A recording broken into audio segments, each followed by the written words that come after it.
Live. We're back 2 weeks in a row, Chris. Oh. Uh-oh. I lost my sound. Me too. Where do we go, Tim? Can't hear anything. Lost all of my headphone sound. Check. 1, 2, 1, 2. You'd think we've been doing this for a long time. Yeah. All right. 2 weeks in a row, Chris. Yeah, it sounds good on the thing. Yeah, they can hear us. Okay. We just can't hear ourselves. All right. We'll go to no headphones again. That's weird. It just dropped out. So 2 weeks in a row, we are back at HQ here. The air conditioning is humming. A little chilly in here. I need a sweatshirt. I thought somebody bought these tools. They're just still arranging how we're going to ship them to them. Oh, gotcha. Okay. So what do we got going on? Anything exciting? This week we're at your house. Yep. This week we're here. Next week and the week after. No, just next week. We'll be in Idaho, right? Yeah, I'm going to Boise, Idaho. It's so funny. So they posted in like 3 different places. Hey, I didn't. This wasn't my idea, but they wanted me to have a meet and greet. This is the rag company. I knew how this was going to go. And so then all the comments were like, no thanks, absolutely not. Don't want anything to do with that. It's so funny how people, and I guess we all do this. I probably used to do this a lot more than I do now, but you develop a backstory. You know, you create a story of who somebody is and what they're about. And I don't think I've ever had anybody say, man, he's not very nice.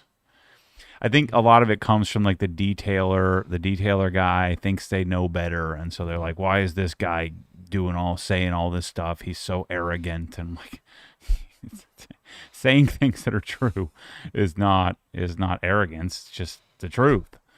Now my tone, my face probably, doesn't help, but yeah, I find it so funny. Oh, they're saying they can't hear me, so I don't know if that's good or bad. But yeah, so they're having a meet and greet, but no one's going to come, and the people who come, they're just going to be angry. We're back in the headphones now? You're back in the headphones, but okay. I'm not. All right. And what's changed, Tim? Anything changed? They can hear me now. Brian says they can hear me now. Okay, thanks. Yeah, but I don't know if they can hear me. Oh, that's okay. Tell us. Can you hear us both? Test 1, 2, 3. That happens when we just switch it up week to week. Good now. Okay, that's too good now as we can hear. Yeah. Right. So anyway, so the meet and greet's going to be a. Yeah, I'm sure there's some people show up, and I'm freaking nice. I'm really nice. So I used to get bent out of shape about that kind of stuff, and now I find it amusing. Like, come on, man! Like, you really believe that I'm not nice? Like, this guy's a loser. He's an arrogant prick. Like, okay, is that me or is that you? I think it's on them. Oh, like it's on them. Yeah. It's not on me. Yeah. I'm just being me. So yeah, it's funny. So I posted in the one thing. I said, look, guys, I mean, I used to do this too. You judge people. Maybe you should not do that. Yeah. Come meet him in person. You can confirm or deny that he's an arrogant prick. It's on you at that point. Let's see here. We have, so yeah, that's why we won't be here next week, but maybe the week after in this 1000K light environment. Dan Pfeiffer, our buddy in Minnesota. Good afternoon from Minneapolis. Happy Friday, OG crew. Looking forward to seeing how OG continues to transform. So yeah, there were a couple people asking about that. There hasn't been much work done recently after the initial clearing out back there, but the doors are en route. They're in process. The Rytec doors. What's the yeah, the engineer came, so we're getting the engineering done. Once the engineering's done, then we can I'll fly up there and we'll do a tour of their facility and all of that. So I'm not in any dire rush. So we need to do the sprinkler people came, so that's the biggest project next. So then we can paint the ceilings, do the drywall and all that stuff. Richard Kopach says, a big hello from Slovenia. Come visit sometime. We have plenty of biking and hiking trails. It's the first time I managed to catch the live stream. Your plans for OG Europe are welcome. Thanks for joining us. That's cool. Slovenia. Hey, Matt. This is from Joshua Bellinger. I'm curious what your preference is between the original curveball brush versus the new tire dressing brush that your team just developed with Detail Factory. I'm trying to decide between the two. If I could only have one, I would probably do the curb ball. Actually, I take it back. If I could have only one, I'd probably do the. I like both of them. It just depends on how I'm feeling that day. I mean, the regular tire dressing brush, with the handle is more versatile. You can use it for anything. But the curb ball is nice to have, especially sometimes you want to move quickly. You want to get it's very even covering. If you're doing truck tires and stuff like that, it speeds up the process. So for speed and efficiency, the curve ball, for maximum use case where it can be used on anything, you would do the tire dressing brush. But I think you can't go wrong having both. Alex R says, I have LYD 8s Mm-hmm. with SB 2000 in my 3-car garage. Mm-hmm. How do you compare the new Core 5s? Thanks. They're on a different level of sound quality and output. So you figure the LYD 8s have I believe a 50 watt amplifier for the tweeter and 75 for the woofer, if I got that correct. Whereas the Core 5s have a 250 watt amplifier for the tweeter and a 500 watt amplifier for the woofer. And it's a Pascal Class D, so it's a much higher class with, I believe, dual, Burr Brown DACs, and it's a much higher end amplifier. It's a higher end tweeter. It's a better enclosure. It's a lot more money. It's double the price, but it is considerably louder playing, and even at louder volumes, more accurate. So the Core stuff is on the next, just next level. I think that the LED looks better. The look of it's better, but the overall package and the sound cue you're going to get from the Core is next level. We have a super chat here from Daniel Capizano, $4.99. Matt, I need your opinion on a B7 RS4 as my first manual V8 German car. Has 130,000 miles, $28,000, PPF, impeccable condition, Miltech exhaust, extensive service history. Yeah, I just think if you're going down that path, if you're buying a $28,000 car, you're probably in the $28,000 car, economic spot. And so the risk to that is, now it is a V8, but it is German and the parts are expensive.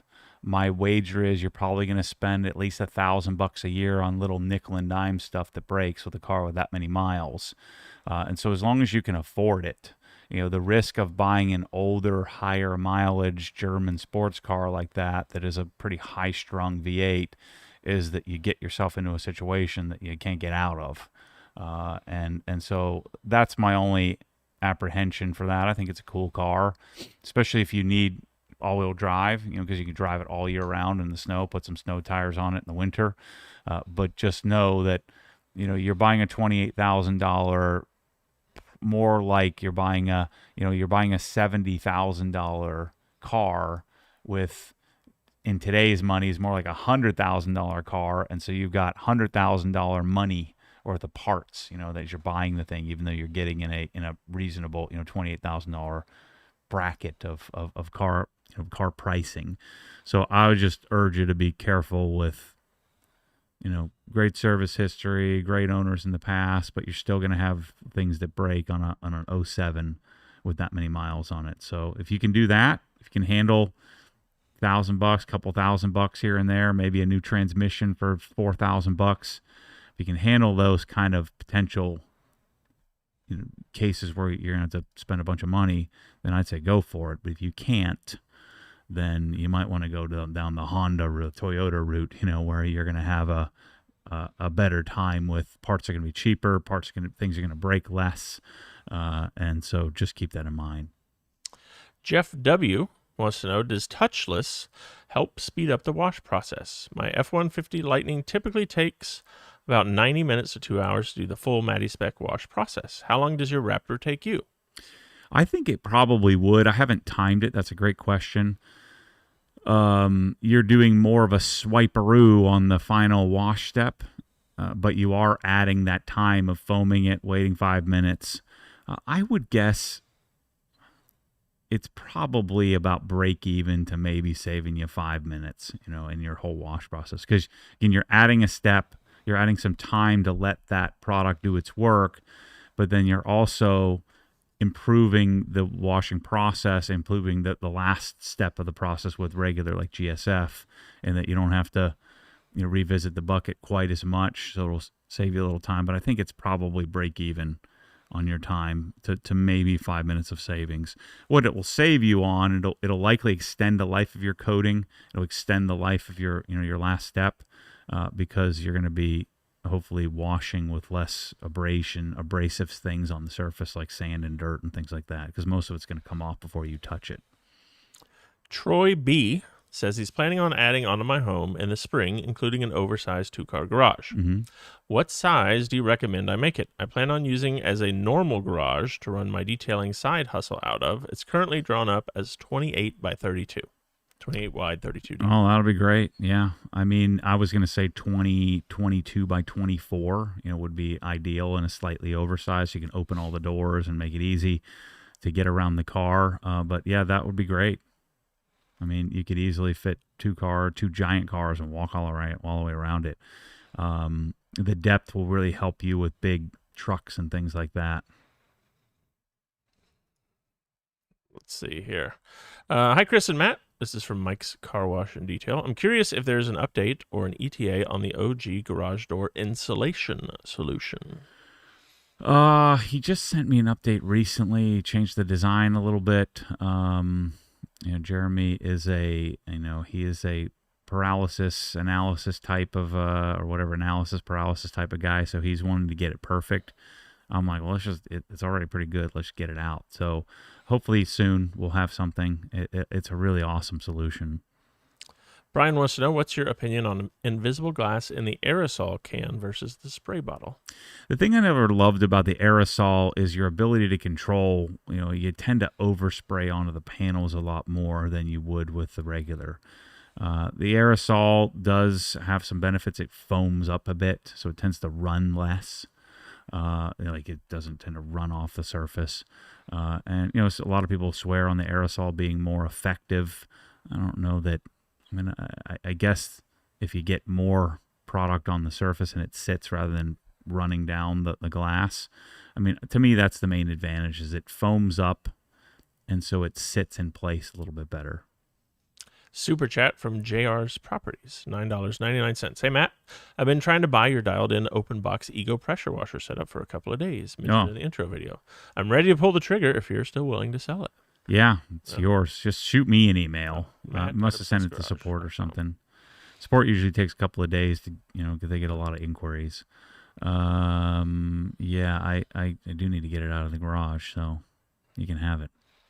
Stephen Kokazi says, how often should we have to replace the metal mesh circular piece in the Boss foam cannon?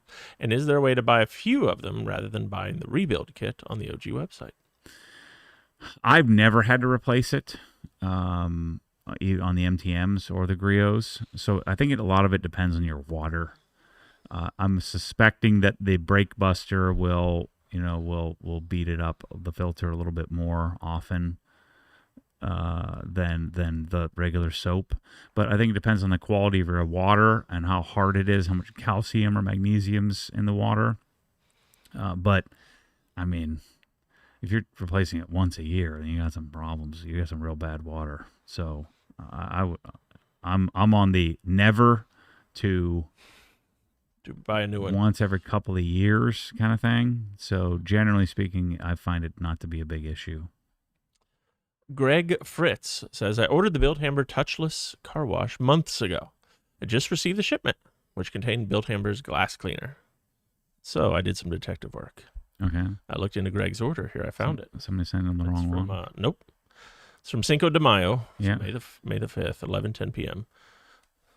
So he ordered Traceless, which is the glass cleaner. Yeah. Correct? So, sorry, buddy. Yeah, so you order the glass cleaner, Greg, unfortunately. Which is amazing, by the way. Well, and by the way, you could actually place an order for Touchless. Mm-hmm. We have that. Yep. But Traceless, it's like out. unicorn bottle. It's like unicorn tears. So good news is that's the one you want. Yeah. Because you can get Touchless as well. So I'll just place another order for Touchless. Way to prove him wrong, Chris. You arrogant prick. You're just being nothing but a jerk. I would have not have done that to you, Greg.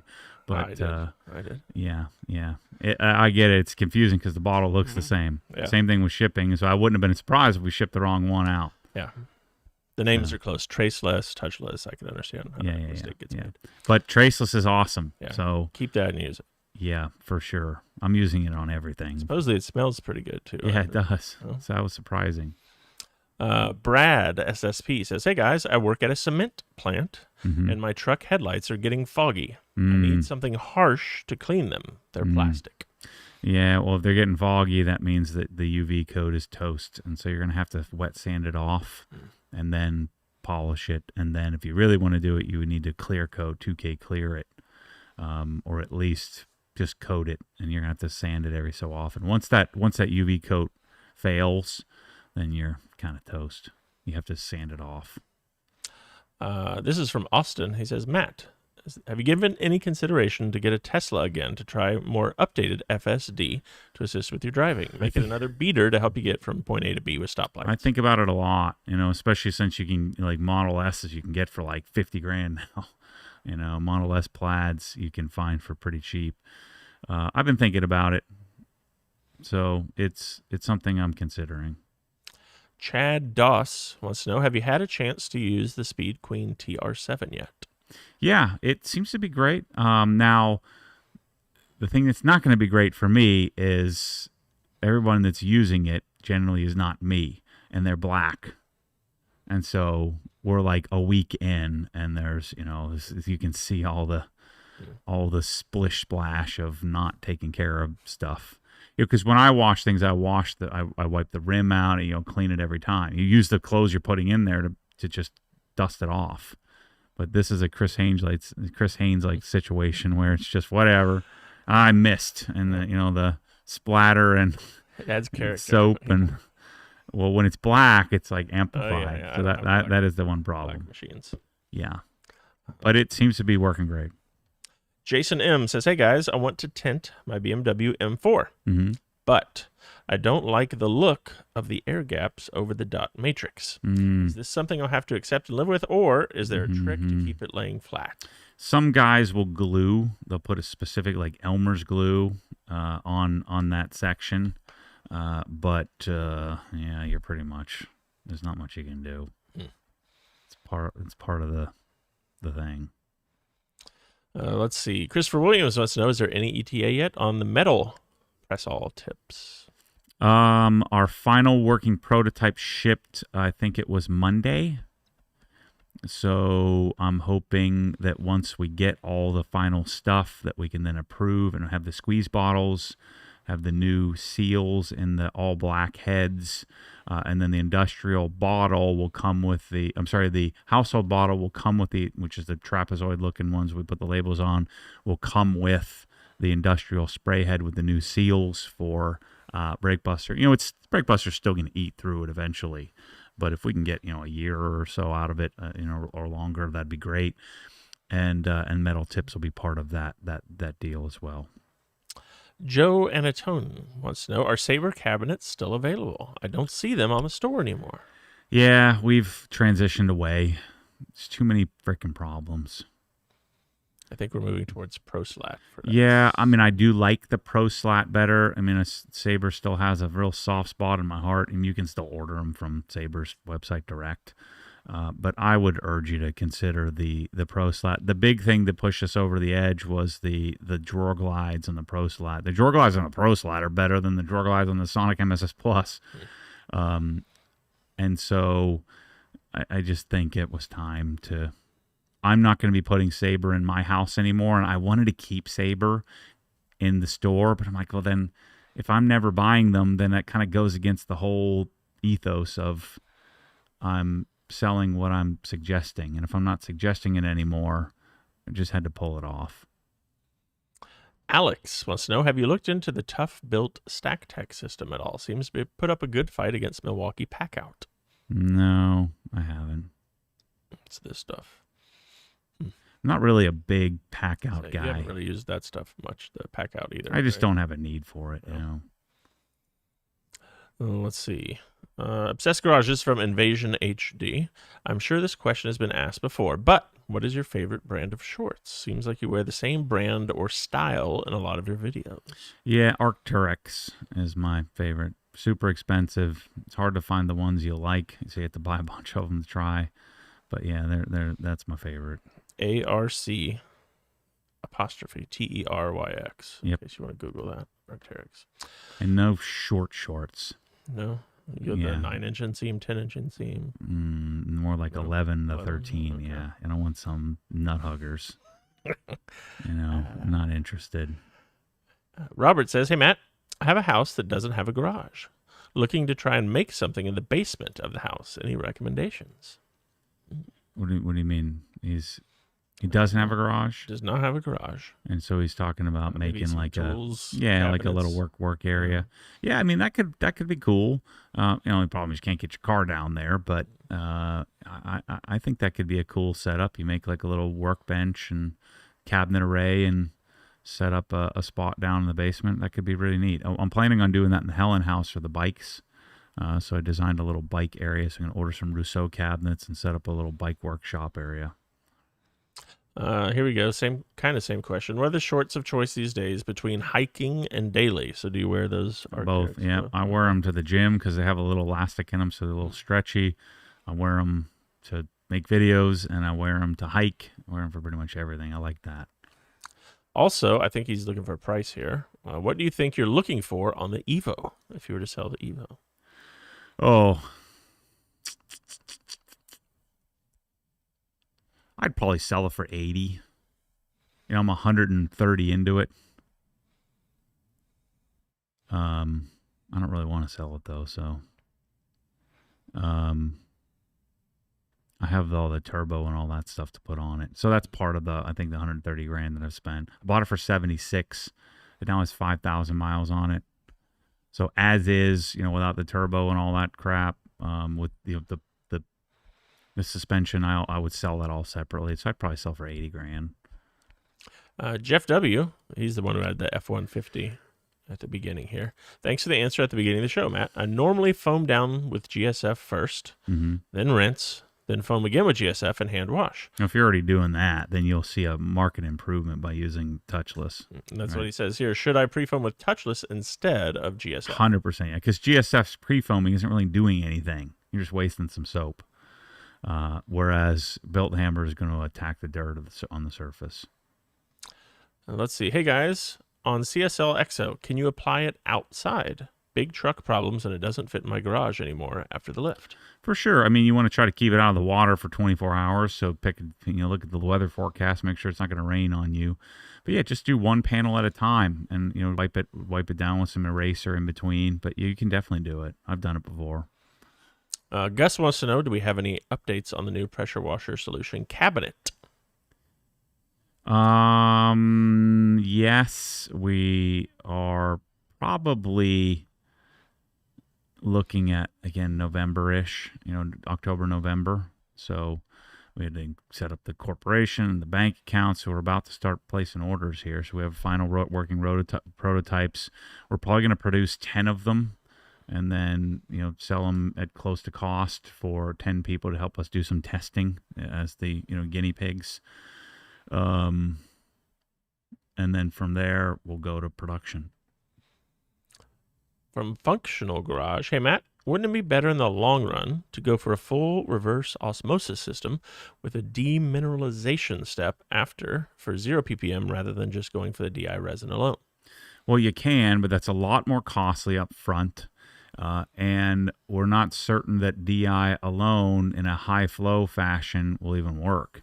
Because most of the time you need a receiver tank, because DI is a much slower filtration process. So in theory, we would have a high-flowing DI filter, which we have a prototype here, and then we would pass the remaining water into the DI to polish it. Because RO isn't going to give you zero TDS. RO is just going to remove some of the mineral content.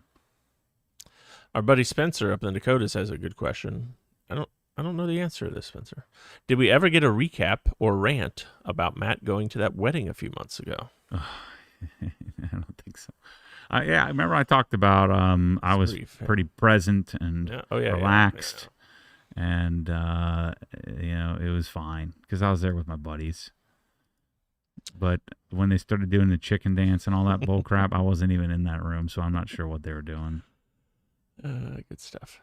Steven wants to know, what's your current consensus on window coatings? Do you have a preference on one right now? Still Wolf's, but I'm going to be trying some more on the cars. I haven't found anything that's turned my head yet. Baloo says, I've been using Traceless around the house, and it's been impressive. Me too. It's awesome. It's really good. All right. Life is Lucci wants to know, should Atomac be applied after cleaning the wheels and tires, and then again after the final rinse of the vehicle, or just one time at the end before blowing the entire car off? I mean, it depends on how quickly you're getting rust over. And so sometimes if I find it's really humid and I have rotors that tend to rust really quickly, I'll do it twice. But most of the time, I'm doing it after the final rinse, just prior to leaf blowing off. All right, this is Steven as a follow-up to that foam cannon piece earlier. Okay. He says, I've had the foam cannon since last November. Mm-hmm. I've used it on average 1 to 3 times per week. Yep. I replaced the metal circular piece, and now I have great foam action again. Phoenix water is high in calcium. Yeah, that would make sense. Your desert type water tends to be pretty high TDS, so once a year would make sense. Super chat from JR's Properties, $4.99. Do you have any future plans for an OG spec truck bed tool solution / storage? One that fits under a roll and lock / retracts would be amazing. I don't think so. I was talking to APG about that, but I don't know. I think I can't do everything. If it's something that I catch the bug for, maybe, but probably not. Angelo wants to know, hey Matt, do you think just the LE 5-inch is enough to buff the whole car alone? It is, but you're going to miss some spots, or some spots you're not going to be able to reach. I mean, back in the day, that's all we had, a single 5-inch, and that's all we had, and you had to make do with it and try to sneak it into different areas. You could certainly do an 80+% job, but a 3-inch, and then when you get the 3-inch, you're like, well, I need a 1-inch as well. And so I think if you want to ensure that you can get every square inch of it, get the 1-inch and the 5-inch, and then you can get a 3-inch later. And then he wants to know, do we have an ETA or any idea how far out the 2.0 is when it comes to LE? I think it's in months, so it's not a remarkable difference, but it should be soon. Progression Decibel says, I bought a few Koshimi products, Green Star, GSF, and I love their stuff. Are any of their products safe for cleaning inside the home, such as food surfaces like kitchen counters, sinks, doors, etc.? I don't know. Depends on your definition of safe. I mean, you certainly, if you're using it on your car, could probably use it in the home as well, but I doubt it's devoid completely of some chemicals that may be considered harsh. C5 says, or asks, I guess, Saber changed ownership, right? So Saber was started by, what the heck was his name? He retired. But Saber was started by a guy who worked for Bald Head Cabinets for a number of years, and he was in the industry for a long time, and he wanted to make a cabinet that was a stripped-down version. And so when he started, it was going to be direct-to-consumer only, and he had relationships in China, so he'd set up the relationship to build this stripped-down version of the cabinet. When I came on board, I think maybe he was selling, $100,000 of cabinets a year, and I had found them on Garage Journal. And so then we, kind of built up the notoriety of the company together. I was getting a 10% margin, basically a 10% commission for selling the cabinets. He was drop shipping them for me. And then when he decided to sell the company, I think it was probably like 2018, he wanted, I think, $1.2 million for it or something like that. And he had about 700 and some odd thousand in sales, of which I was about 500,000 of that. And so I didn't have the money, and I couldn't I just couldn't buy a multiple of my own sales. It just seems stupid. Now, the main reason why I didn't buy it, the $1.2 million would have been fine. I'm sure I could have come up with just borrowed the money from a bank because they had a revenue and I could have easily paid that off pretty quickly, and probably could have grown the company a lot more than what it has grown, if any at all.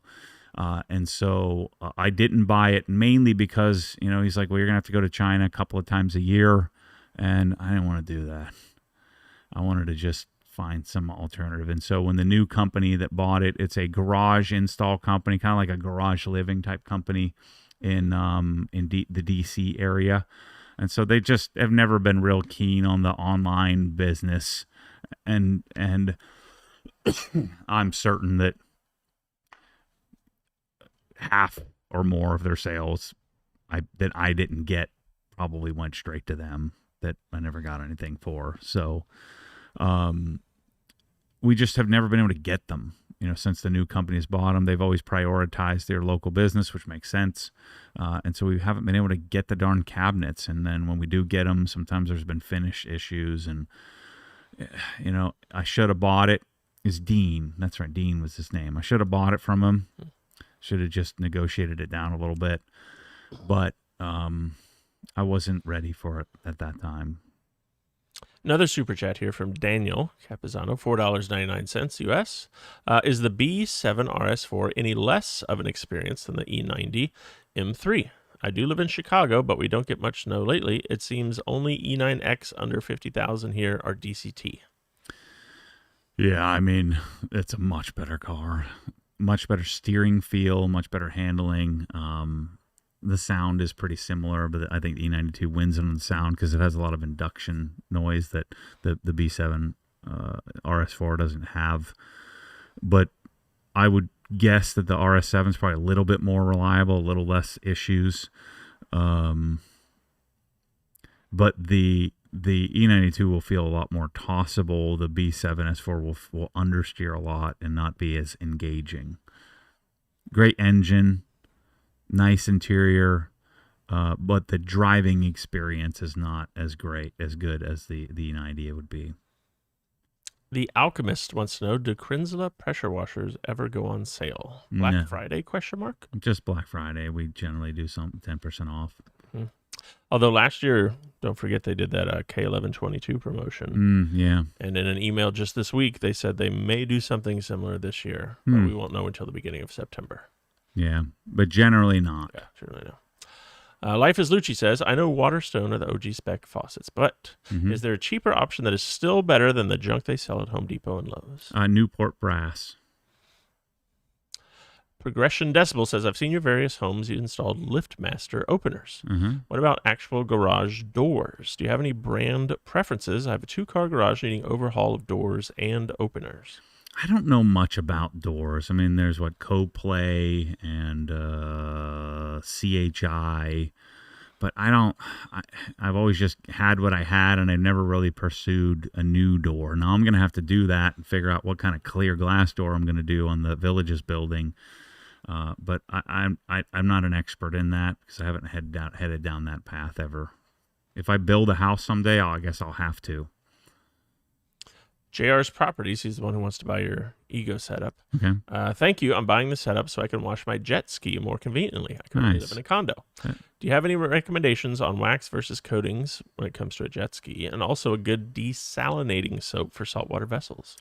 I think that I would be inclined to try CarPro D-Scale or take a look at the G-Technic line for marine. They may have a soap. And I would coat it for sure. I would want to coat it. It's the wax is going to get eaten up in minutes, So I would want to coat it with something. I'd probably use G-Technic Marine on it. Kev wants to know, hey Matt, do you prefer the De Boyer carbon steel pans over the De Meyer Proline stainless pans? Yeah, I don't like cooking like anything frying, like egg and butter, or searing a steak, or actually cooking eggs. I don't like doing that in stainless. I like doing it in carbon steel. And so De Boyer would be my choice. Now you got to work for it a little bit. Michelle doesn't like this working for it part. You've got to season it, which means you put the seasoning, which I think is some version of a like grapeseed oil or something like that you put on it, and then you put it in the oven, and you do that 3 times, and then it's seasoned. And then every time you wash it, you can wash it like normal, but then every time you wash it, I put it on the oven, wipe it off with a paper towel, and then I add the seasoning oil. And I do that every single time I wash it. You just keep it from rusting because there's no treatment on the surface of it. So that's what you're trying to do when you're seasoning it. I prefer it over cast iron. It's not as heavy, so it's a little easier to manage.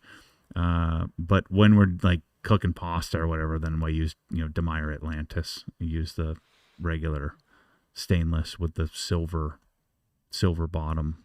I actually talked to Zwilling today about becoming a dealer. I think I did a pretty good pitch for them. He was pretty fired up.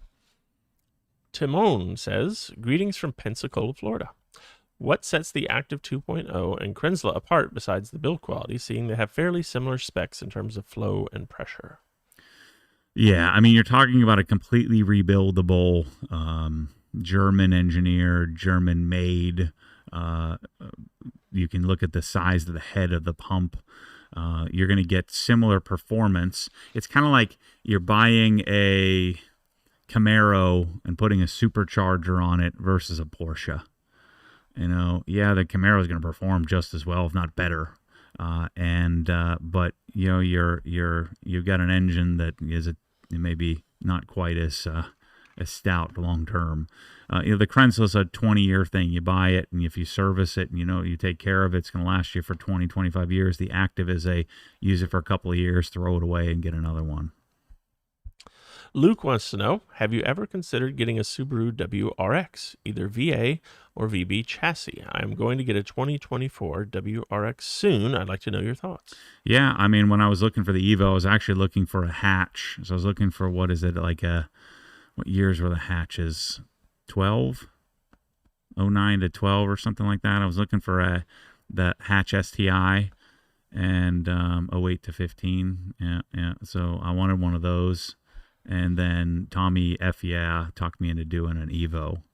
Said, well, Evos hold their value more. Evos generally they're a little easier, especially if you're buying used, are a little easier to find some better taken care of cars. Subarus, we all know the stigma of Subaru WRX owners, but I think it's cool. I like them.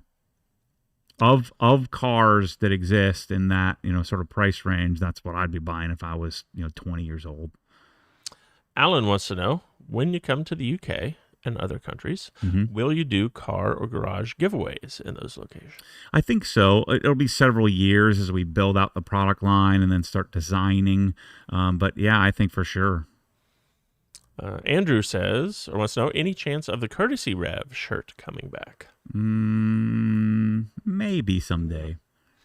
C5 says, regarding faucets, Brizo, not quite as expensive, and of course Kohler, but also check out their catalogs or visit a showroom. There's lots more options than the box stores. Yeah, I use a lot of Brizo hardware, like in my bathrooms. The Brizo stuff has been pretty nice. Which Brizo is, I believe, a Kohler line. Yeah, Kohler has lots of cool stuff. They have Roburn mirrors and stuff. They have a lot of cool stuff. Another super chat from JR's Properties. $4.99. As you can see, I've been waiting a while to catch one of these live. I would love a one-day YouTube heads up so I can plan to be here. I hate to miss out. Well, it's Fridays, and it's 2 p.m., and generally that's the day. Yeah, not next week, but most of the time, yeah. Summer's a little hectic with traveling and such, but let's see. Jack says, just curious, but can you explain the benefits of having multiple business entities within OG? Limited liability, etc. So some of it has to do with partnership. If you have a partner in a certain subset of the business, then you would have to, create a separate entity. A lot of it is liability coverage. I've actually just set up a entities holding company. So Obsessed Garage entities will hold all of the different corporations in it. It'll also give us some ability to pass through income from Canada properly. So the main purpose would be also, the main purpose for me is in case I wanted to sell it someday, and it's easier for me to segregate the company from the main Obsessed Garage parent, because it's better to do that now than it would be to try to unwind it later if I was going to sell something. So I'm unlikely to sell the Obsessed Garage business, but who knows, maybe I'll sell the wholesale or the product rep business someday. Or maybe I'd sell, I don't know, the Obsessed Engineering that is making certain products. So, or like Obsessed Home Theater I've got two different partners outside of me being the sole, owner of Obsessed Garage. So that's why. Liability coverage, or liability separation, I should say, and then general partnership. Mike Z Gamer wants to know, he's offering you a free car. Okay. Would you guys like a free car to work on and keep? It's a 1980 Honda Hatch manual. I wouldn't mind supporting a fellow YouTuber. No. I looked him up. Here's his channel. Yeah. He's a gamer. No, I'm not. I'm not much of a restore an old car kind of guy, but I appreciate that. Life is Lucci says, one last question. We'll see about that, Life. Matt, do you still have any of the items from the Cayman GTS 4.0 for sale? Radar detector, oil change kit, whatever. The only thing I have left are the bolster protectors and the side intake grill. There's a grill that goes inside of there, protector from rocks and stuff. So those are the only two things I have left. Mike Monkhouse, I think he emailed you this as well, actually. Hey, Matt, if you had the cash to pay for your main house, would you do that, get a mortgage, and take the other funds, get a mortgage and take the other funds and invest them?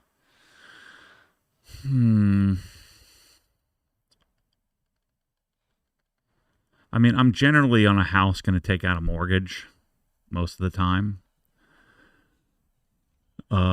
It also depends on how I'm feeling at the moment, how stressed I'm feeling. And if, so if I have the cash and I'm feeling overwhelmed, I'd be inclined to say, you know what, let me just get this off the books, pay for the thing and be done with it. If I'm feeling inspired, I may, just borrow the money so that way I can keep the money and do something different with it. So I'm like a 50%er. I'm like a leverage to some extent, but not leverage as much as I could. I would probably do better long term if I went and borrowed a bunch of money, brought on some investors, and really just chased really, really hard. But I have, borrowed quite a bit of money, for this building and the various properties that I own. And I even do that with cars sometimes. I may have the cash, but I'm like, I just don't feel comfortable using the cash, so I'm going to just borrow. So it just depends on the situation. And I don't think it's wrong either way, as long as it's within your means. I know a lot of people generally either uber wealthy because you just have infinite funds, or people that aren't particularly successful will shun the whole, well, if you can't pay for it, you can't afford it kind of thing. Leverage is something that you use if the leverage is beneficial to you. So that's my take on it. Yeah. Or as your buddy Dave Ramsey says, the good news is if you pay it off, you can always go back and get a mortgage later. That'd be happy. Yeah, I'm considerably more aggressive than Dave Ramsey generally suggests, and Dave's also pandering to most people can't handle it. You can't handle it. You can't do it right. You'll take out the mortgage, spend all the money, take out credit card debt instead of, well, how about you just pay off the house and stay off the credit cards and then just pay cash for everything in the future is an easier way to live. Maybe not the smartest, most intelligent financial way to live, but you also have to factor in human psychology into the financial recommendation. So when I used to invest people's money for them, we could invest and get much better returns, but I'm just trying to beat their return, not market returns. And so we would invest the money quite a bit more conservatively because I'm trying to keep them out of doing incorrect, irrational decisions. And so I'm gauging that person based on experience. And so the same thing, you have to learn yourself, know who you are, and know how you tick, and decide if you wanted to, take out a mortgage or not, and decide which way makes more sense for you. Maverick noticed that the Middleton house has quad French doors on the back. Mm-hmm. He's trying to decide between double quad French versus sliding doors. Can you provide some opinions on this? I mean, the advantage of a sliding door is you can see more. The view is a little better, but disadvantage is, generally it's harder to window treat that. You got to put vertical shades or motorized shades in front of them. I tend to prefer the French door. Now it's a dual French door with 2 panes on it, so it's really just a double door. I tend to prefer that because then you can put the shade in the window, in the door, whether it's a Pella or I forget which brand I have there. But yeah, I tend to prefer the French door choice, unless you're doing like one of those really big doors that sort of slides into the wall and disappears. Just a normal 2-pane panel or 2-panel slider is not my favorite. MDP wants to know, what's your point of view of the Griot's Boss nozzles? The color coding for different spray patterns is pretty great. I found the pressure washer nozzles. Yeah, I don't like them. Yeah, they're a little goofy looking. I don't find the need to have a color coding on mine. Jeffrey Berry says, I just rewatched the first drive of the GT3 Touring. Mm-hmm. You seem to really have high praise for it after driving for only about 150 miles. Mm-hmm. Used words like life's pursuit. What changed?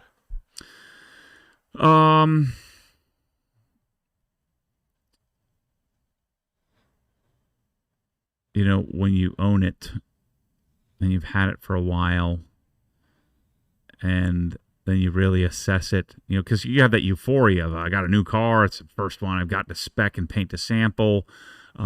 It's awesome. It's a great experience. The car's worth a lot more than when I paid for it. It is, I'm going to put an exhaust on it and modify it a little bit and get it all set up. And then, living with that Brewster color, which is really difficult to deal with. So I didn't have a great, paint and polishing experience. The paint was kind of, just finicky and not a great job done by the factory. And then I just realized, the Touring is amazing. And in a perfect world, I would have the Touring and keep the Touring, and that was my plan. But I'm not driving the cars enough to take risks and to put so much money into too many cars. And I just really, really, really want a .1 RS. And so I was always shopping for it. And I never even considered while I was shopping for a .1 RS. I never considered it. It's like, look, I'll get a .1 RS when I feel comfortable getting one. And I'll keep the Touring for sure. The Touring's going to stay. And then something just clicked. I'm like, I've got 300-something miles on this thing. It's so good that it's kind of boring in comparison. Like, the car is so fast. The double wishbone is amazing. The transmission is great. The stereo was, pretty decent with me swapping over the Focal stuff, and I was going to make it even better with the amplifiers and stuff. So, it just didn't feel right in it after having it for a while. And I wasn't like super excited when I walked in the garage. It felt a little bit more like a burden, even though I loved it. It gave me that same sense when I first got my E92 M3, when it felt like burdensome rather than exciting and fun, and I love this thing. And so once that happened, and then I considered it over a weekend, I said, I found this Golf Blue. This is exactly what I want. Maybe I could, and I never even considered in the first 3 conversations with Ryan Friedman, and then the very last one, I'm like, after I found out that the Woodside credit, I didn't have the cash, and I didn't want to come up with the cash to do it. And so the Woodside credit was like 10% interest or something crazy like that. I'm like, I don't want to do that just for my current cash flow needs. So I don't want to have the weight of $200 and something thousand cars. So I just sat down and did a pros and cons in my head and said, well, I really love the Brewster. In a perfect world, I'd have every GT3, but which one do I really want? And then the first second I got in the, I was not having seller's remorse or buyer's remorse when I made the transaction. I felt the weight lift off of me a bit when I made the transition. Of course, I called the dealership to make sure it was cool and what I was thinking about doing and why I was thinking of doing it, and make sure that I gave them first right to purchase the car before I did anything. Which you don't have to do, but I want to do that for sure. And so they gave their blessing. I talked to 4 or 5 of my Porsche buddies who, have a bit more rational head than I do on these kind of decisions. I talked to Michelle about it, and I said, look, in a perfect world, I would have this 992 Touring for the rest of my life, but if I had to make a choice between a Golf Blue .1 RS and that, I would pick the Golf Blue RS. And so I pulled the trigger. So I don't know that anything really changed. It's just that my experience had evolved, and I really sat down and considered it. The only reason why I put a few hundred miles on it is the car, I would have panics when I'm driving the darn thing. Not that I won't have it in the RS2, but I just had a few bad experiences, and so it made me not want to get in it. And so I just kind of took that juju and sent it on. And I feel like I made a mistake on the Brewster color as well. Had I done that Touring in white or something, I probably would still have it today. So not really a mistake. It's just, I was going to have to do that color at some point, so I got it out of my system. Alfred is looking for tips for washing inside of a garage without drainage. I found that opening the garage door eliminated the mist, but I'm curious of your input. Yeah, if you don't have an air conditioner, just open the garage door just to stay out of the sun. Remember what I always used to do back in the day was I'd pull the car half in and half out because the garage really wasn't big enough or deep enough to wash in the garage. But washing in the garage is great. If you're washing car after car after car after car, you're going to have issues with mold and mildew and drywall, paint peeling and stuff like that. But most of my garage is block wall. My cabinets are all powder coated. I can keep the car far enough away from the cabinets. Even if the water doesn't drain, if you have Swiss tracks, it kind of sits under it and it'll just kind of evaporate. You could open the door and just let it evaporate out. Getting your concrete wet isn't going to hurt anything. It's no different than your driveway getting wet all the time in the rain. So as long as you're not soaking the whole place down, then I don't see a problem with leaving the door open. Or in my case, just the air conditioner takes care of the humidity pretty quickly. And then the water, because all garage doors are going to be, or all garage floors are going to be pitched out toward the door. So the water should slowly run that way and evaporate what doesn't make it out there. Jeff C. wants to know, what is the delta between a stereo pair of Pulse M's versus a power node and PSB speakers? I want a simple and affordable setup for my garage. I just answered, I think, probably your question unless somebody has that exact same question on YouTube. You're talking about double the volume capability because you have a lot more power and bigger drivers. So about double the output and I would say considerably more quality. Because you have a lot more power on the amplifier and the power node. So you're going to be able to really fill up a garage, whereas the Pulse M pair in a garage or in a room is more like just background. You're going to find that if you're doing any of the Pulse stuff, it's more background, moderate to low listening. Whereas if you did a power node and a pair of PSBs, you can really rip into it if you want to. So that's the big difference. So double the volume, say a good percentage greater sound quality as well. Functional Garage says, I've coated my wheels with Deluxe and Gliss. Mm-hmm. The thing is that the wheels are in a matte finish. Mm-hmm. What would you go for when there's a need to get them recoated? You could just reapply it, or use a different coating and just hope it kind of adds to it and sticks to it. There's not really much you can do other than that. Just recoat it. You can't polish it. I've got to do that to the GT3 RS wheels that are out here, and you just kind of add the coating to it, and usually an older coating oftentimes will accept the new version. So worst case, you could just put Gliss on top again, because then that Gliss is going to bond with whatever's left over there. All right, this question is for Jake, and then below, Progression Decibel, kind of has a similar question. Matt, I dream of buying a 911R. I'm just starting as a new grad engineer making $135,000 a year, no debt. Mm-hmm. How do you recommend saving $500,000 in 15 years? Broad market index funds? ? Tax implications? ? I think you only buy a 911R if you're making like $5 million a year. What's the cost of that car? It's there $400 to $600, something like that. Because if you get a 991.2 touring for say $250, which I'd rather have a 911R too.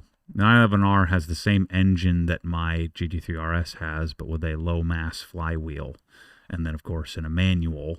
So it's basically a manual GT3 RS. It's freaking awesome. But I think that car is, again, a collector, something you buy when you have a lot of money. Like, I wouldn't buy one. It's just so much money. You got to have all the money, I think, to get an 911R, unless you'd gotten one because you're part of the VIP program from buying the original 918. So, first step, you're going to have to start a business or become the CEO of something. Because you're going to need to make, $4 or $5 million a year.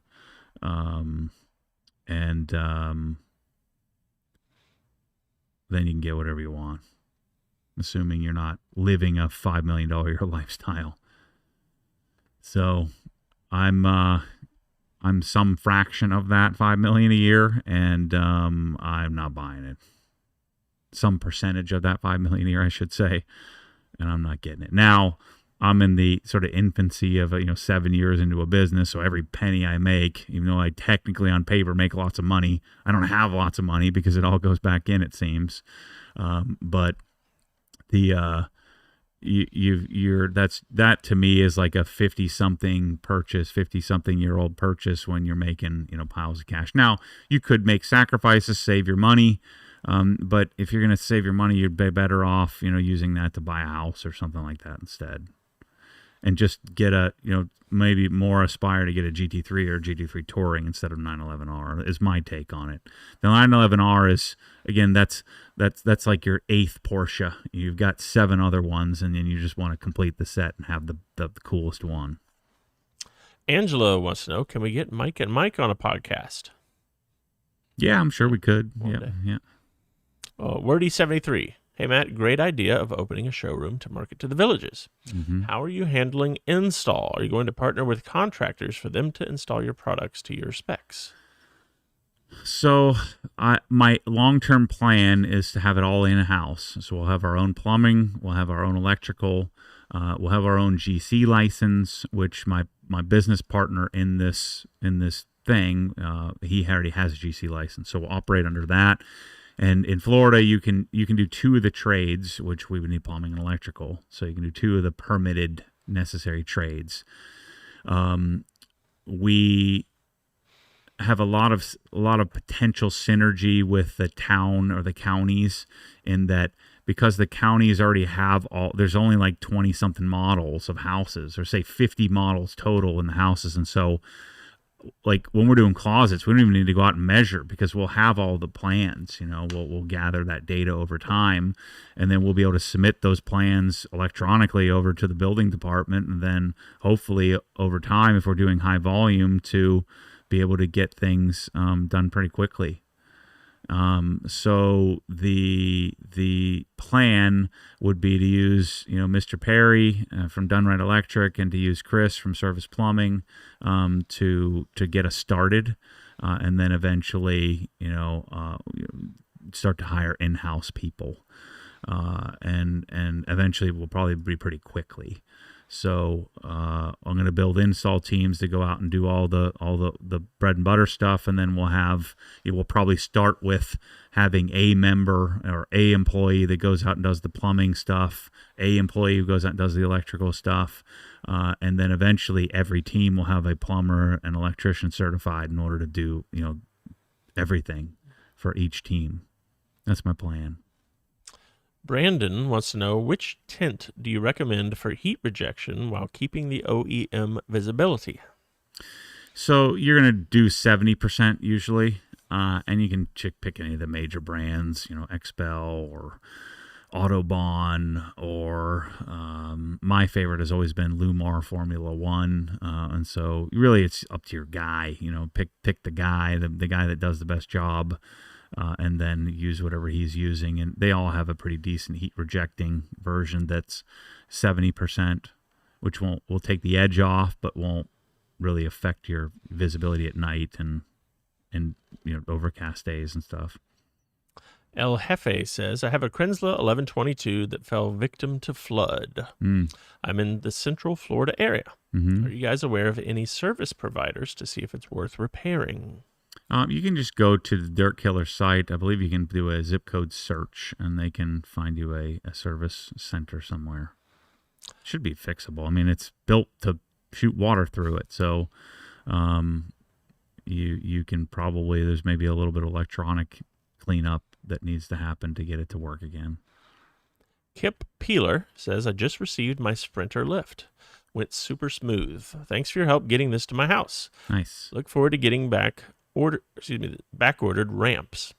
Anybody else considering this purchase? I'm telling you, just do it. So good. Yeah.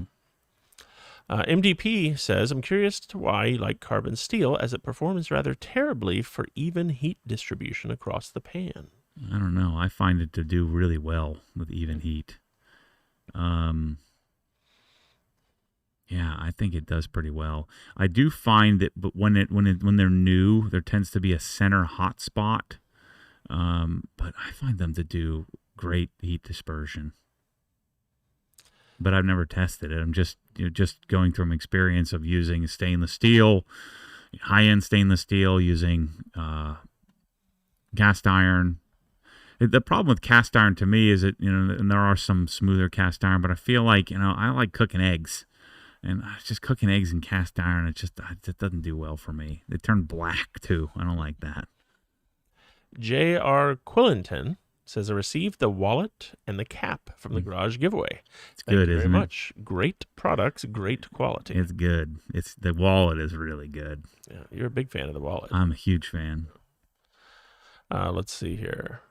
Matt, can you compare watch brands to car brands? For example, Tag Heuer is probably a BMW, and Rolex is a Porsche. Omega, is that an Audi? I would say, yeah, that's a good correlation. Breitling is like a Lamborghini, right? Yeah, I think you pretty much nailed it. To me, Rolex is like Porsche. Tag would be, BMW or Audi or something like that. Omega, same thing. What's that other one that I have? Tudor is like a Toyota Supra, kind of level. And then you have the Tourbillon, or what is Paddock, and some of the AP and some of that stuff that's more Ferrari and higher end. And I'm not a watch expert. I'm just started to become like a certain Rolex. I've become at least aware of what they cost to get them. I have my Batman on now, the GMT Master. So since JR brought it up, here's this is the knife, which is a pretty sweet knife. It's cool. Yeah, Spyderco knife. Yeah, super legit. I still like the Gerber knife that we did last time too. I was using that today to open some boxes. But the Spyderco has a really cool Obsessed Garage little logo on there, where the spider web is the hex. It's pretty neat. I like it. I've been using it a lot. And this is the splash-free mug, which I don't know much about, but Yeah. that's What's the pretty sweet. brand? It's called Fellow. Fellow. Yeah, with the And I know you like Destination this OG stuff. logo, and then our Essence. Yeah, which is our collab with Smith & Co. for interior car scent. That, if done correctly, should last Couple days at least. longer than certain other ones that don't last. You have to apply it. If you do it once a week, you'll get about half the week. Whereas, the Griot spray, you get about a half a minute. Yeah. It's the fruit stripes gum. Alan Wright, he's our buddy in the UK, says, thanks for answering my question. Looking forward to buying from the original OG and not all these companies wanting to be OG and just sourcing everything you suggest. Mm-hmm. It's frustrating. I don't know who you might be thinking of there. Yeah, there's a bunch of them. Darren Tarpening says, with the OG water deionization system coming soon, it got me thinking. What's the difference in water quality coming from a water softener, water deionization system, or a reverse osmosis system? So a water softening system is essentially exchanging. It's going to exchange calcium, magnesium with potassium or sodium, right? Not sodium chloride, not salt, but it uses salt to essentially remove or recharge the resin in the tank, right? So it runs through resin beads. The resin beads then are either positively or negatively charged, and then it grabs or pulls out, the calcium and the magnesium. I don't think that a softener does anything to iron, so it doesn't remove any iron, so you need a separate, pre-filter for that. And so softened water just replaces minerals with different minerals. And so you end up with a similar TDS out of a softened, water system. But the calcium, I think, is the biggest contributor to that kind of not smooth feeling. You feel a little slimy when, you're washing with a potassium or sodium exchange system. So you're with a softening system, you're removing the chemicals that tend to create water spots on, or create hard calcium spots or on your sinks and stuff, faucets and stuff like that. If you're doing reverse osmosis, then you're taking and you're removing a bunch of minerals. So you're taking the TDS down to say 20 or 25 or 15 or something like that. So you're removing some mineral content. When you're doing deionization, you're removing all mineral content. You're removing everything. So then the water is devoid of minerals altogether. Invasion HD wants to know, is it recommended to upgrade the plug on the Griot's foam cannon if using it for brake buster? I don't think it really matters. The only reason to change the plug, I think, is that it may mate better with the coupler. It's best to have, in most cases, matching companies coupler and plug for the best engagement. Also, what's the best orifice to use if using the 1322 TS, and does it arrive with both? I don't know if we take it out. I think we may take it out, but 1.25 is the only option. You could do a 1.5 if you absolutely had to because you didn't have a clean circuit, but definitely not a 1.1. I'm pretty sure we take that out of the box so people don't ruin the pressure washer. Kev wants to know, do you think using Touchless on the wheels before cleaning them with Brake Buster is worthwhile? No, you may consider just using Brake Buster, using Touchless altogether to clean the wheels, as long as you clean them pretty quickly. This is a good question here from Anthony. Which car purchase was your favorite car buying experience? Let's see. I don't like any of them, really. Which did you hate the least? Well, I didn't hate any of them. It's just that I always feel like I was doing something stupid, financially. So I'm trying to think. The Rivian. I had the money. I just wired the money. It was just easy. Yeah, Rivian and Tesla were the two best for sure. And it was timing too for them, buying them at the right time with the right amount of money. And I felt like it made sense. Jason says, "Hey Matt, the channel is great. I love your pursuit of excellence. Thank you for the Excel list of the items that you bought for the new house." I've sent that list to like 1,000 people. It's pretty cool. And wait till the next video. I'm going to be sending 1 million more of them. The next video is my 1-year fitness and health update. Daniel wants to know, what are your thoughts on the Z3M? I don't like it. I never liked the length of the nose of the Z3. I think it's cool. I mean, it's a nice engine, and it is a BMW, so you get that sort of driving experience. But I've just never been a Z car guy. I never liked those. Is that the clown shoe one? Is that what they call it? I don't know. I feel like the hood was always a little too long for me. I was always the S2000 guy. So us poor S2000 guys, always disliked the Z car guys because they were more successful generally.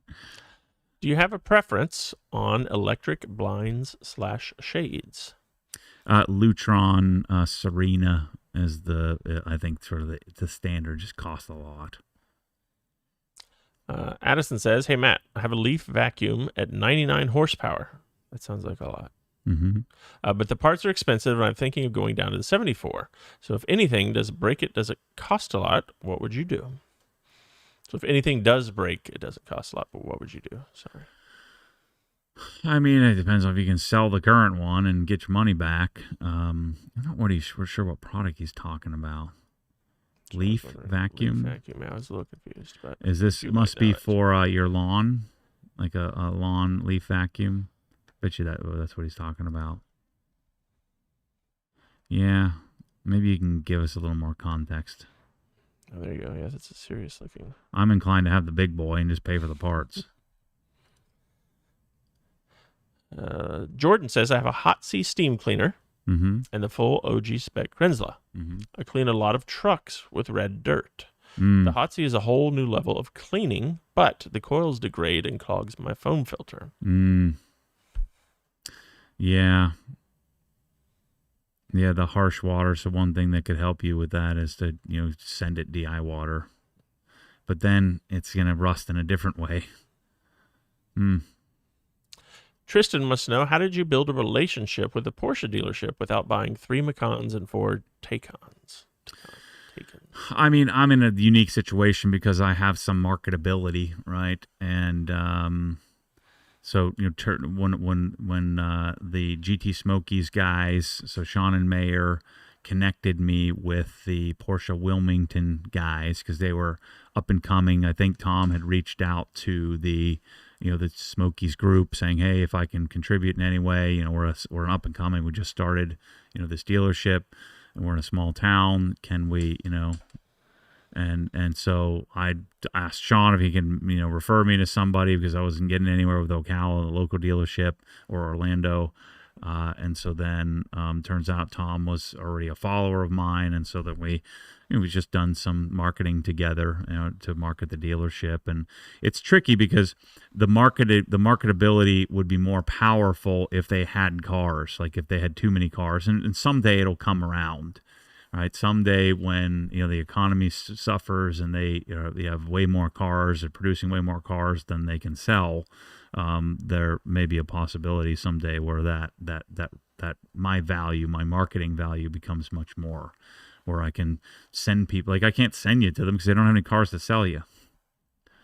So they have more customers than they do cars. I'm getting into this leaf blower thing. It's like leaf vacuum. Yeah. So I guess he's going around on the road sucking them up or something. Yeah. But that's what it is, a giant vacuum. Interesting. Say 99 horsepower seems like a lot for a vacuum, but that looks right now. Let's see. Any recommendations for outdoor under the eave speakers? Also, are there any outdoor receivers, or would it need to be connected to an indoor receiver? No, you would have to put that indoor. I'm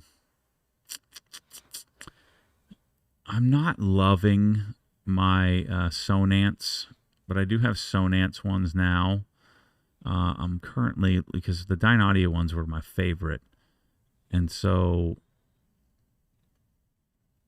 right now the Sonance, what do they call it? I forget what model they are. They only have 2 models. It's the higher end version of the Sonance.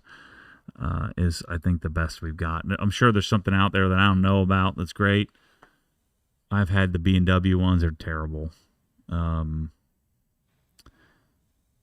So check out the Sonance stuff. I mean, that's what they specialize in, distributed audio. All right, speaking of that, Murat wants to know, what do you think about Bang & Olufsen? Or how does it compare to Dynaudio? B&O is... B&O doesn't really make anything. They just take other things and try to make it more stylistic. So B&O is like more show than go, generally, in pretty much all aspects, whether it was a TV that they were, taking a Philips display and trying to make it look cooler by putting an aluminum surround, or taking some driver from some company and putting it in a speaker, or like they said, these really cool clock thingies that you put on the wall and you put the CD in it and you could see the CD spinning because it was all glass. So B&O is almost always more show than go. And so I've never been a fan. We used to sell B&O, so we owned all the B&O stores when I worked at Sound Advice. Tweeter owned all the B&O stores in Florida, and they had lots of B&O equipment. I don't think I ever sold anything B&O, not one time, because it was just a looking good type thing, not performing good. Are there any outdoor subwoofers that you would pair with those under the eave speakers? You generally would go indoor or in wall, and there are some, but I don't. And Sonance, I think, makes a couple of buried subs that are pretty interesting. James loudspeaker also makes a lot of outdoor subwoofer and speakers. Those are really expensive. You're looking for something amazing, and they can custom make you anything you want. But Sonance and James would be the two brands you'd want to look into for outdoor audio stuff. Valentin says, how's it going at the new OGHQ? It's cold. Yeah, we're here. We got a lot of work to do. It's a long process. Yeah. Nothing's changed much the last few weeks. Rick Smith wants to know, have you guys tried any of the BioBomb products? No. Luke wants to know, does the Essence fragrance leather scent smell just like a new car? No, it smells more like a leather mitt, like an awesome leather baseball glove. Yeah. Also, I'm not too familiar with leather and pine. What would you guys describe that as? Christmas. Yeah, think of your Christmas tree and a new Recaro seat next to it. Hey guys, this is from Pascal in Canada. Looking to buy an E92. Mm-hmm. I found 2 interesting Alpine White up here in Canada. Mm-hmm. Would you go with the 2009 or a 2013, but it has almost double the miles? Yeah. 08s and 09s were the problem ones. 09, they did make a rod bearing adjustment, tolerance adjustment. The 13 is going to have LCI, so it'll have the LED taillights. I don't know. I don't like miles though. I think it would come down, if you can put eyes on it, would come down to, I would look at the seat, look at the driver's seat, and whichever driver's seat was in better condition. Because that's pretty telling. If the driver's seat's all shiny and cracked and banged up, that means that's what the engine's going to look like too internally. Haverpuff wants to know, did you get the reverse hyper for your back? Yes. I think it's doing pretty well. I'm doing it pretty much, probably 4 days a week. And I'm feeling stronger. My core's starting to feel stronger, although my abs are torched because I did 90 GHDs the other day. But I'm working on it. Hey, Matt, this is from Jordan. You should look into Shine Supply's glass coating. I've been using it since it came out, and I haven't had to reapply. But I also do manage my wipers. Side windows are still great as well. Yeah, maybe I'll add that to the list. Jeff W. says I ordered some Touchless. Yep. So you think when I wash tonight I can skip first GSF pre-foam and just do wheels with brake buster and foam once with GSF. No pre-foam seems sacrilege. Well, yeah, if you're using touchless, that's your pre-foam. That one's actually doing something. Well, I think he said he ordered some, but maybe he hasn't gotten it yet. So maybe that's. But you're still gonna foam the car. So if he's talking about foaming, rinsing, foaming, or versus foaming with touchless, you're still gonna foam with GSF and then wash. But the foaming, rinsing, foaming, washing with GSF is a waste of time. There you go. And soap and water because it's not doing anything. Yeah, leaf vacuum for leaf removal is what it is. Interesting. Thinking going down in size because parts are way more expensive on the 99 and 74. Interesting. Yeah, and he's talking about those things are probably a couple $100,000. It looks like. Let's see. Functional Garage wants to know, what's your recommendation on a mesh Wi-Fi system? I mean, if you could, mesh would not be ubiquity, right? So it would be I just bought a TP-Link, which seems to work well for me, easy for me to set up. So I bought the TP-Link, I forget which version. It was like the $800, $900 version at Best Buy. It was a Wi-Fi 7, which is kind of useless because most things don't use Wi-Fi 7, but it's Wi-Fi 7. It was 3 different. So it was the main router and then the 2 satellites. But the key is to set that up properly. I don't think you don't want to use the mesh part. You want to just actually hardwire it. Daniel, he swears this is the last B7 RS4 question. Okay. Do you recall if the OEM Bose audio was any good? That's terrible. Yeah. He's it's not gone a fan awful. of the Bose. Yeah. The best stereo of those three, the E90 is the base E92 system, not the upgraded version, which was the, what did they call it? Premium. Is a little brighter than I like. I like the base one, which is what my car has, the base system. It's actually pretty good. 99 KMH wants to know, are there any differences between the 1122 and the 1152 in terms of output? Oh, yeah, because the 1152 operates on 220 or 240 volts. So you have considerably more output. They get like 2.5 gallons a minute, some 2.3, 2.4, 2.5 gallons a minute, or whatever that liter conversion is. So you get a lot more output on 1152. From Formula, hey Matt, I'm looking into ordering a bunch of tool grid stuff. Awesome. I have a cart started on OG website. I have a few more things to add. Yep. Can you recommend any accessories you like or use often? I use the trays often. So they have it's just hard knowing exactly which ones you'll want until you're like kind of piddling, until you're putting together. So I would buy at least 3 of each of the trays. And I think there's 1, 2, 3, 4 different trays. And then you would buy probably 2 of each of the dividers. You'll always find a use for them. So it won't be a waste of money. The bit holders are kind of nice. The new bit holders are kind of cool to have. And you're going to buy more than you think you need. Lots of tool tip holders, lots of the 90s or the corners. Those corners, I use those a lot. The cam locks. So actually, every single piece I use a lot. We have all gray in stock now, right? So the gray stuff is the best. Looks way better. Super chat here, $4.99 from Jute Wilson. That's my Sanford buddy. He says, a bobblehead Matt, Chris, and Mike for the garage giveaway would break the internet. That'd be pretty fun. Thanks, Jute. Let's see. A couple more questions here. When you had your Mustang, did it have the Coyote 5.0? No, it was the flat plane Voodoo 5.2. I don't know. Did you have or hear about the typewriter tick from the engine after the first oil change? No. All right. Yeah, not aware. Max checks in with some IT help here. Okay. He says, don't do mesh setups if you can avoid it. Yeah. Unified does support mesh, but again, hardwire if you can. Because, correct me if I'm wrong, mesh just means you'll have the main router that sends the Wi-Fi signal out, and then you'll have a secondary satellite, and the satellite grabs the signal and repeats it, right? So you end up with having... maybe the mesh doesn't quite half the output or the capability. And so what you want is access points in various positions in the house, so that way you get good coverage.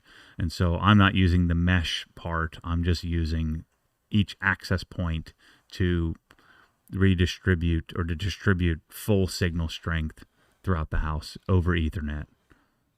TC's Auto Detailing wants to know, hey Matt, what are your thoughts on DeWalt tools? It's yellow, it's ugly, junk. No, just kidding. Yeah, I mean, you pick one, and to me, DeWalt feels a little bit more behind. It just doesn't feel as modern and as sleek, and it's it's bright yellow, which I don't like. I prefer the red. I would rank it. I would choose Milwaukee, Makita, probably Bosch Flex, some sort of Bosch Flex combination, and then DeWalt last. But there's no I haven't done any testing. That's just a goofy shopper's take on it. DeWalt certainly functions well. If you start in the DeWalt architecture, I could see why you'd end up with a bunch of DeWalt stuff. Let's see here. Mesh, according to Christofo, is just a buzzword for an access point with a wireless uplink instead of wired. And then Max says it uses backhaul length over Wi-Fi, which significantly degrades the performance. That's what I'm looking. So I was on the right track. Yeah. All right, last one here from Jose. Just used Built-Hamber today, and Touchless is the real deal. This pre-wash pulled down dirt from a weekly washed beater vehicle. Thanks, Jose. Glad you're liking it. We've gotten lots of good response and good feedback from all the Built-Hamber products. So glad you're enjoying it as well. Yeah, and then we'll start. So second container's coming, and then we'll start, say, later this year, bringing in the second batch of products, and then eventually making all the products available, the whole entire Built-Hamber line through the builthamber.com website, and will be the fulfillment for it. You wouldn't know. It'll come to you as if you were buying it from Built-Hamber. So we'll be able to distribute, and then in Canada as well. All right, last question. We'll have this guy. Steve says, have a gallon of drying aid. The other day, noticed there was some white residue. Is it still effective? Yeah, just shake it up. Shake it up. Yep. It'll be fine. All right. Well, thank you, everybody, for the questions. We won't be here next week, but perhaps the week after that, we'll catch up with you again. So JR's Properties, mark that on your calendar. Not next week. See you guys. Thanks. Here's your last bit of knowledge. You can hardwire each mesh access point. Mesh just means you don't get disconnected from the Wi-Fi. It's the same Wi-Fi name on all access points. Thus, the switch is more or less seamless.